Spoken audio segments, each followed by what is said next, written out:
saya kan dapatnya itu di makam. Makanya Kek Lesap, ibunya Kek Lesap. Kek Lesap ini orang yang memberontak di Madura. Karena anak yang tidak diakui oleh orang tuanya, masih keturunan Majapahit. Nyai Madu Retno ini Gus, istri selir dari Raja Bangkalan ini Gus. Menikah dengan Nyai Madu Retno ini hanya tinggal selama 8 hari. 8 hari. Akhirnya beliau ini nggak tahu, mungkin ada dekat-dekat, akhirnya balik lagi ke kerajaannya, sehingga lupa kalau punya istri. Nah, istrinya ini punya anak namanya dijuluki Lesap. Ini sejarah Madura ini Gus ya, sejarah Madura. Karena nama Bangkalan, Sampang, Makassar, Sumedep ini dari sejarahnya Kek Lesap. Iya. Itu nama-nama yang jadi daerah. Iya, nama bukan kabupaten. Iya. Kan Madura itu ada 8 kabupaten. Dari Suramadu, Bangkalan, terus Sampang, Pamekasan, Sumenep. Dulu gini Gus, pas Raja namanya Kek Lesap ini dari kecil sudah sakti Gus. Dari kecil itu? Iya, dari kecil sudah sakti, sehingga teman-temannya ini ngomong, Kek Lesap begini, kamu itu sakti, lomba apa menang, main apa menang, tapi saya tidak pernah melihat kamu berjalan dengan ayah bapak. Yang tadi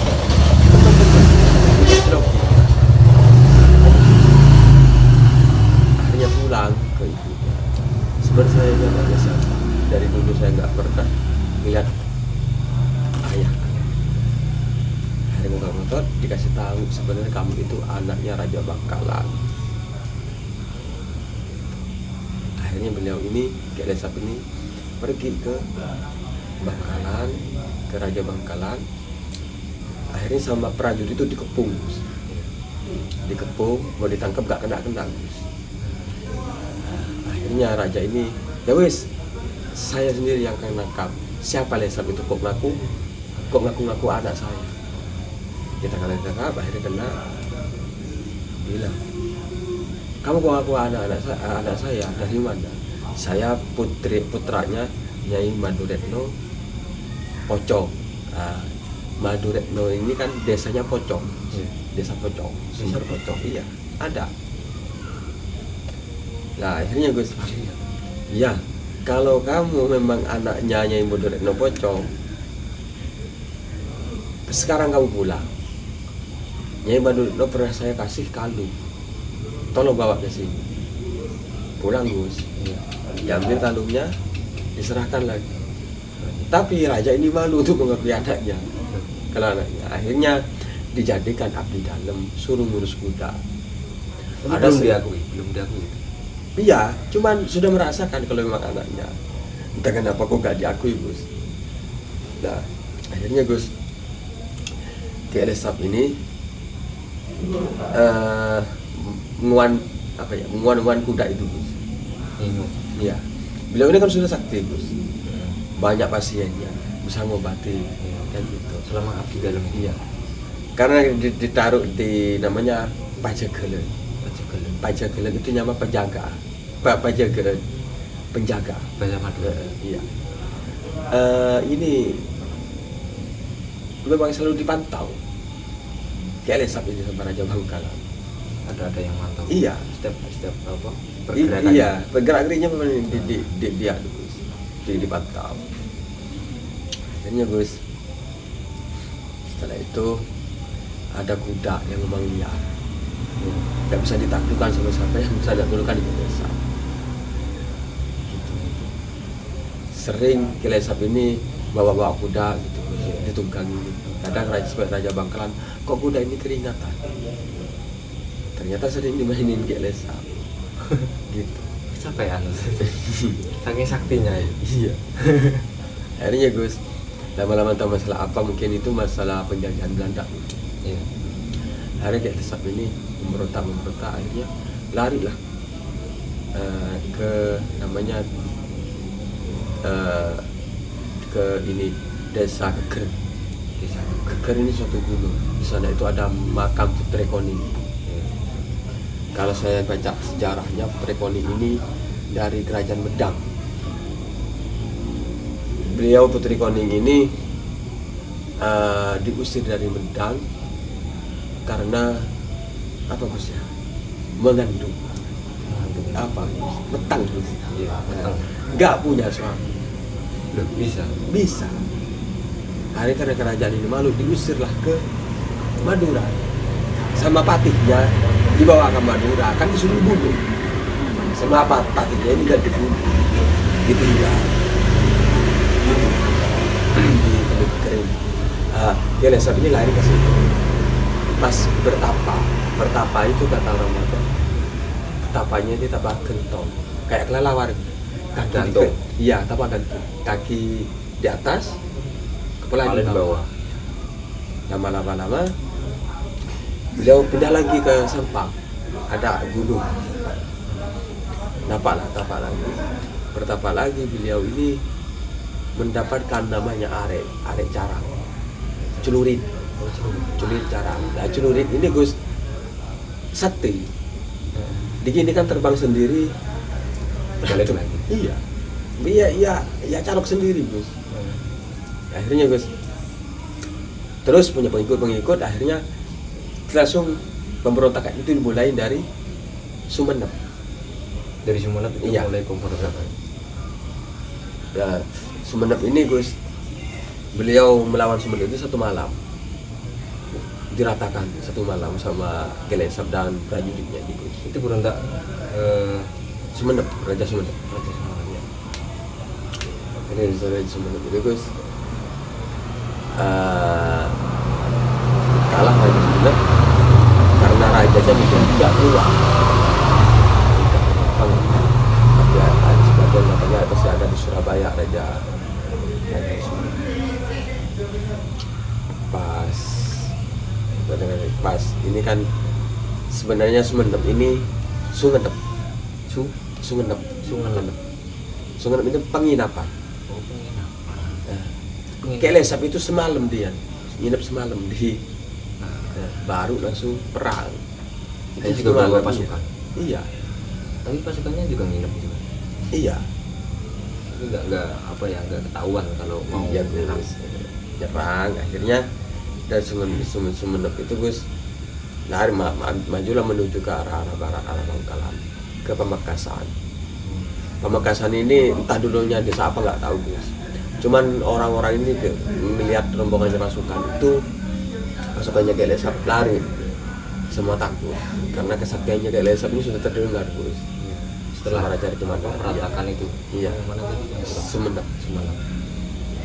Akhirnya ke barat, arah barat Gus, ke Pamekasan lari semua. Akhirnya beliau ini mengatakan, saya tidak akan berperang dengan orang Mekasan. Ya. Kenapa ya? Karena asalkan jangan ganggu prajurit saya. Hanya lewat Gus. Nah, Mekasan itu pesan Gus. Tadi kan Anda bilang ke orang itu, kalau saya jangan lari, saya tidak akan perang dengan itu. Mekasan itu mesen. Pesan-pesan gitu. Pesan. Nah, jadi kan pemesanan. Bilang ke orang-orang itu, Ini kapan ya? nama idenya makan Mekasan. Dari sejarah itu Gus akhirnya ke Sampang. Iya. Sampang ini namanya penyimpangan. Penyimpangan. Lewat tempat lewatnya kayak Lesap ke Bangkalan. Oh, itu tempat lewat. Iya. Sampang Gus. Iya. Penyimpangan. Akhirnya pas sampai Sampang ini ada putranya Raja Sumenep itu yang nggak terima Gus. Di yang mana tadi yang berlewat itu? Iya. Nggak terima kalau Iya. Lesap. Awalnya kan tahu kalau kabarnya ini Sumenep ini kan diratakan, Iya. kalah soalnya kan ya kayak sama kayak Lesap. Akhirnya raja ini karena masih di ini Gus, masih di Surabaya. Iya. Hari pulang ketemunya di kalau ketemunya di Sampang. Jadinya sama ngomong sama prajuritnya, jangan perang sekarang, kalah dari betonnya. Dilihat dari beton. Iya. Akhirnya ini putra Raja Sumenep ini mungkin dia tervisi. Siapa yang mau ikut mati dengan saya?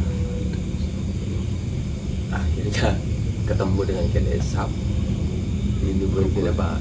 Perang kalah. Lanjutlah ke Sampang, lanjutlah ke Bangkalan. Nah, pas Bangkalan ini Raja Bangkalan kan ketar ketir kan dari Bangkalan ini Gus. Tapi raja ini gini ke prajuritnya, kalau untuk melawan Ki Lesap jangan pakai tenaga, jangan perang, tetap kalah kita karena Ki Lesap sakti. Tadi malam saya mimpi kalau Ki Lesap ini pengapesnya wanita. Kekalahannya. Iya, pengapesnya Gus. Nah, pengapesnya juga wanita Gus. Akhirnya Raja Bangkalan ini nyari abdi dalam seorang wanita, didandanin Gus kayak putri raja Gus. Dikasih bendera, disuruh ke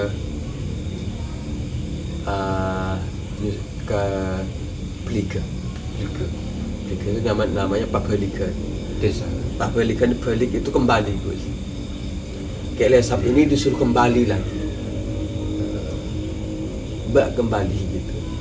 Raja Bangkalan gak mau perang karena memegang bendera, dikirain sudah mau damai, menyerahkan diri Gus. Iya. Nah, bendera perdamaian mungkin kalau sejajarnya ada bendera putih. Iya putih. Akhirnya Gus dibawakan kentrungan itu Gus. Nah, dibawakan kentrungan, harinya ada semacam kayak arak, ya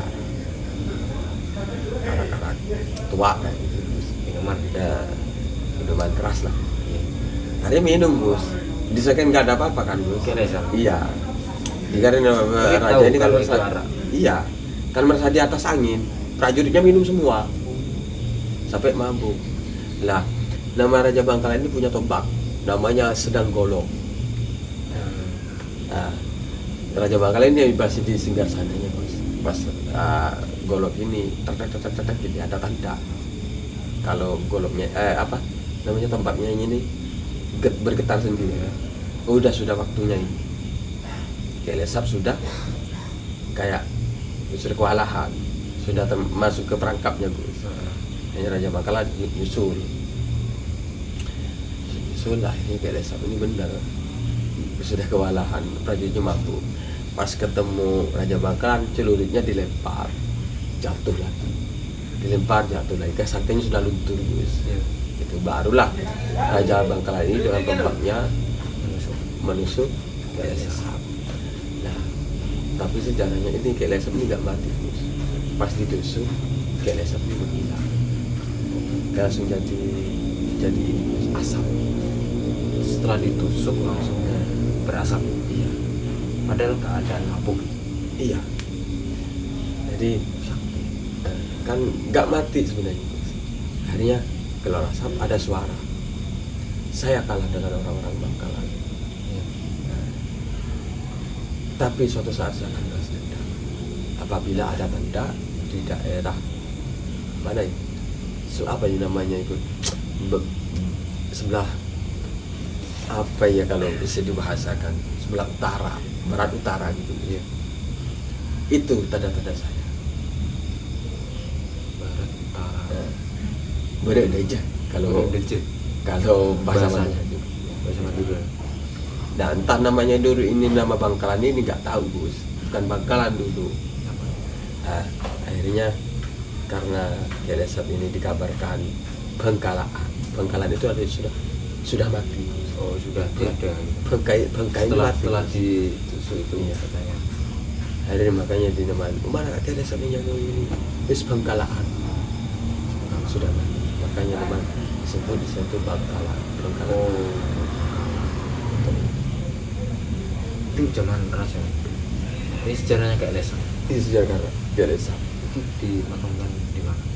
Kiai Lesam nggak ada makamnya. Setelah Nggak kejadian- mati Gus. setelah Ya kejadian itu hilang itu Gus. udah nggak kelihatan. Iya. Makanya saya kemarin pas ziarah itu Gus. Pas ziarah di makamnya itu nggak sengaja saya Gus. Nggak sengaja. Iya. Saya itu senangnya di pinggir sungai. Sungai itu angker Gus. Kata orang-orang. Iya. Atau emang menurut Memang angker Gus, banyak penunggunya. Nah saya itu senang di tempat itu Gus, sumber. Gitu? Iya. Oh. Senang-senang nggak tahu. Ya biasa ada kegiatan orang mandi. Gitu. Kalau saya sendiri ya sudah mandi. Kadang ini kan saya di Bangkalan itu namanya Desa Trage. Di Trage ini saya punya teman Gus. Iya. Mendirikan pondok pesantren. Kan teman saya ini nggak bisa lupung dari kecil, nggak bisa jalan. Saya nolongi, dapat alas bikin pondok pesantren tapi di Quran. Saya kalau nyuci karpet masjid musola itu ke sungai Gus. Sungai. Jadi enak di sungai itu. Ya sudah saya di sungai terus gitu Gus. Ya jaraknya sekitar 1 kilo dari pondok itu, dari pondoknya, pondok yang saya dapat alas itu Gus. Tapi sering ke sungai. Saya sering ke sungai, gak ada kerjaan, gak ada kegiatan, ya udah ke sungai, kadang mandi. Inspirasinya di situ. Iya.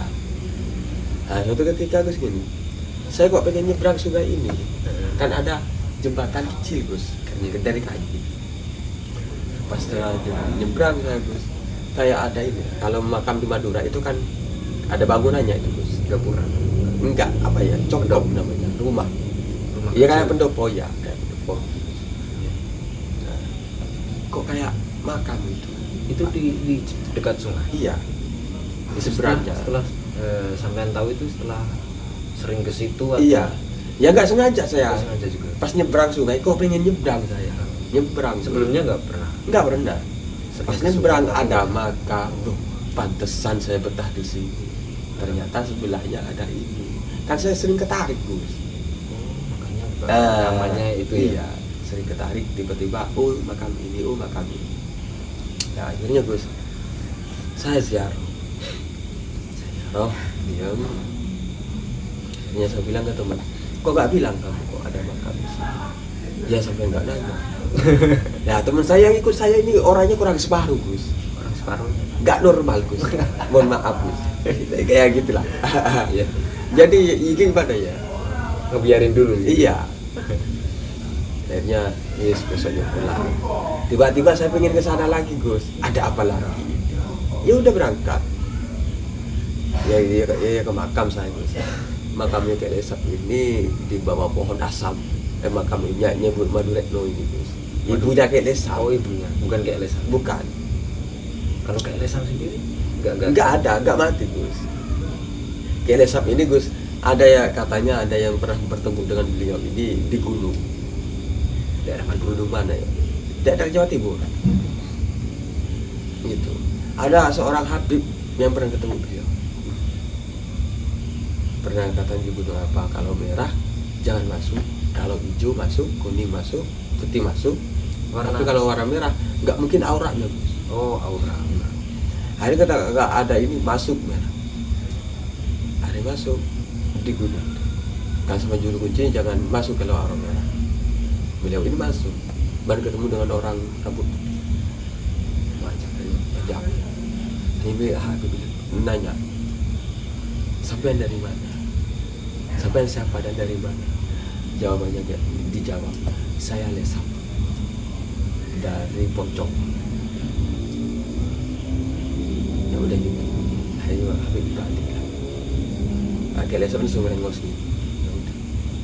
Ada yang ada yang pernah ketemu. Ini saya dapat cerita dari orang-orang sekitar makam itu. Ya, pas saya ziarah di sana, Gus, Itu makamnya siapa nih? Nyai Maduretno, ibunya Kiai Lesam. Oh di ibunya. Iya. Di samping sungai itu, Gus. Sekitaran makam itu. Iya. Seperti dijaga sama kayak Lesam gitu. Iya, semacam itu. Akhirnya saya ziarah di situ, Gus, untuk kedua kalinya. Saya setelah ziarah capek mau tidur di dekat situ. Ya di dekat makamnya itu Gus. Ya, di samping makam. Tidur kok ada barang jatuh, kayak ada barang jatuh. Des, kayak batu. Saya bang, kaget. Tak lihat gak ada apa-apa. Akhirnya tidur lagi Gus. Jatuh lagi. Kayak pada batu jatuh. Oh, berarti ini bujuk. Kalau istilah orang Madura ini bilang kalau makam-makam sepuh ini bujuk. Makam sepuh itu bujuk kalau orang Bujuk Madura. siapa gitu. Dan itu bujuk cendana. Bujuk cendana ini Sunan Cendana itu. Bisa dikatakan Sunan. Akhirnya bujuk itu sesepuh lah, sesepuh. Bujuk sesepuh. Akhirnya ketemu oh berarti bujuk ini Sohibul Makom ini enggak berkenan saya tidur di makam. Akhirnya saya keluar. Saya ingat kok kayak ini. Saya ingat katanya ada petilasannya kayak lesap Di daerah di daerah makam. Hari saya keluar, saya jalan di pinggir sungai nyari. Sambil nyari kayu. Saya noleh ke atas. Kok ada kayu aneh? Oh itu yang Kan tadi yang diminta Kiai Bajuri ini.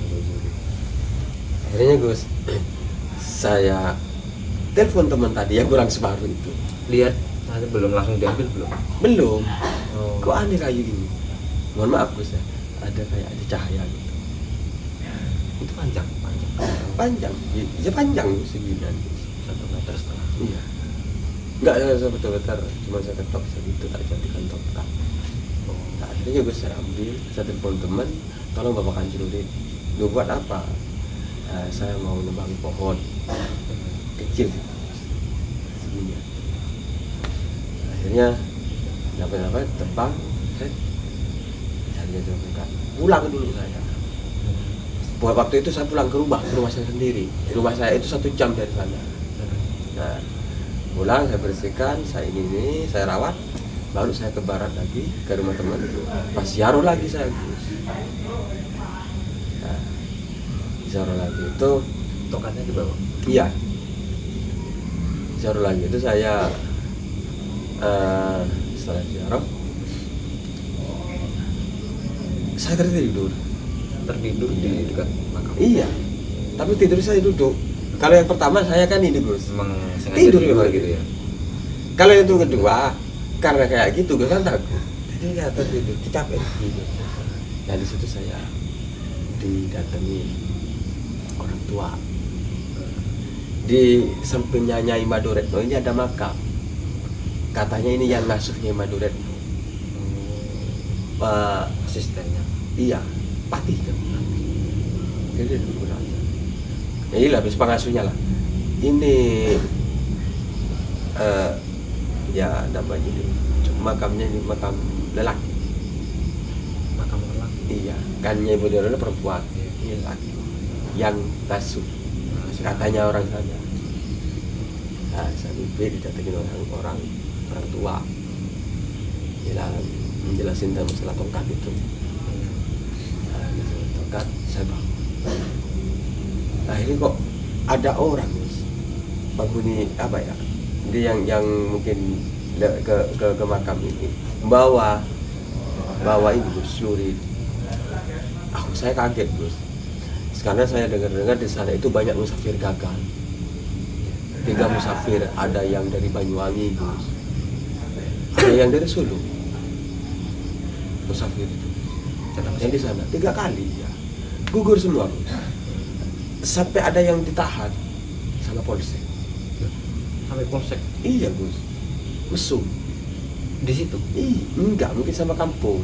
Karena dipercaya Gus, mungkinlah sama warga sana Gus, disuruh ngajar ini Gus, ngajar ini.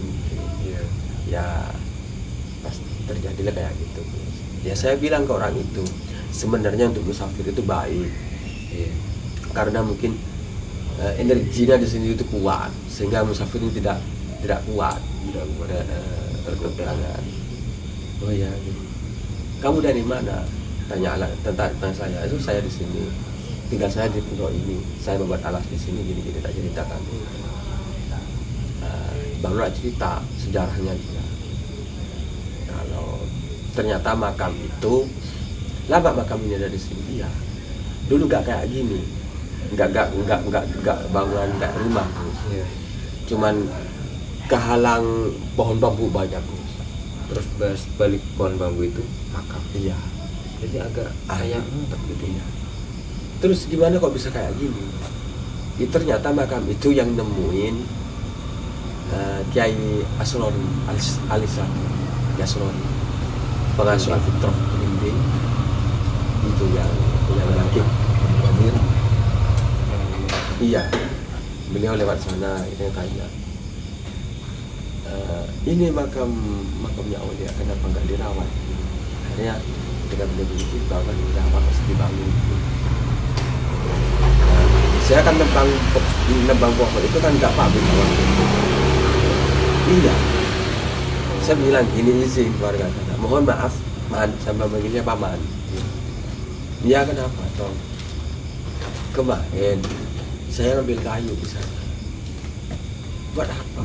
Enggak, hanya buat tongkat mainan. Coba lihat tuh, saya kasih geleng-geleng orang ini. Aduh, ini bagus ini. Ada pakemnya kan, gini ya, orang nyebutin gini ya saya ketawa aja. Artinya ketawa ya, masuk ya kayak gitu guys.